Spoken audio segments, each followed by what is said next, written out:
Hello, my name is Vivian Yan. This presentation is for my teacher preparation program. The topic is on laws and policies that affect teaching.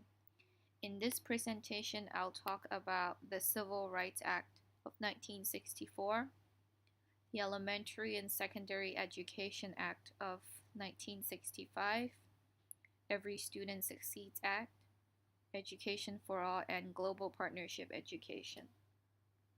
First of all, I'll talk about the Civil Rights Act of 1964. On July 2nd, President Johnson signed the Civil Rights Act into law. This law banned segregation based on ethnicity, gender, religion in the public, including schools and workplaces. The goal was to provide equal opportunity for workers and eliminate discriminatory programs in school.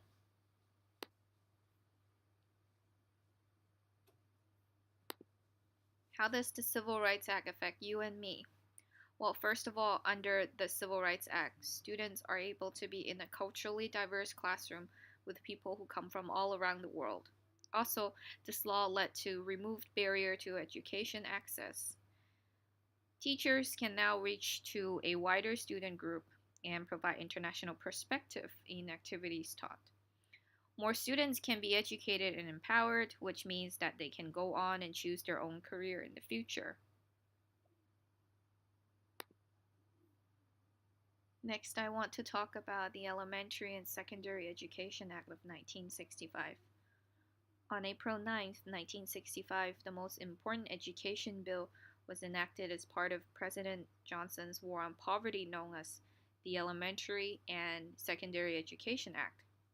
This act focused on funding for elementary schools and secondary schools to improve the quality of education, which means to provide training for professionals, to provide additional resources such as textbooks and library books in school, and to offer low-income students grants and college scholarships to support education options. Funding to special education is allocated as well. This act was reauthorized by President George W. Bush in 2001, which was known as the No Child Left Behind Act.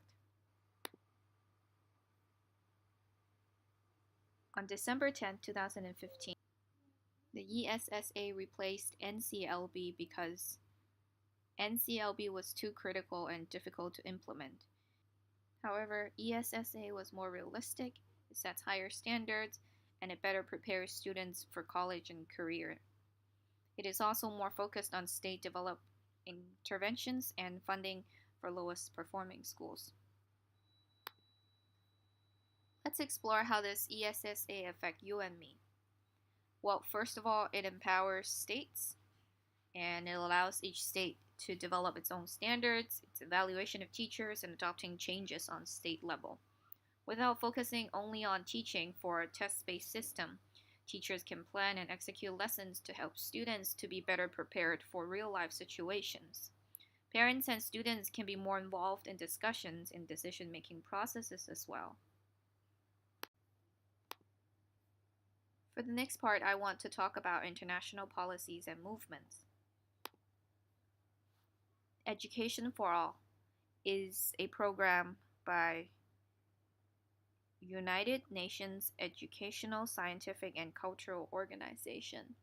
It is a global movement that started in 1990, and it aims to provide quality education for all children, youth, and adults worldwide.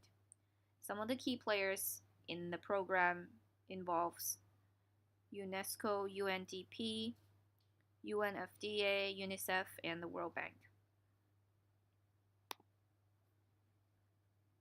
The Global Partnership Education was launched in 2002. This is an international organization that helps getting children in developing countries to attend school. The focus is to help school children to get better education and girls worldwide to be educated. The goal is to increase literacy skills, numeracy skills in elementary school, and to provide support to teachers. Now, how does EFA and GPE affect you and me? These are international policies and movements that are aimed to help to educate children, promoting gender equality, empower teachers by providing resources and funding, so individuals can have better career to improve their quality of life. And that concludes my presentation for laws and policies that affect teaching. Thank you.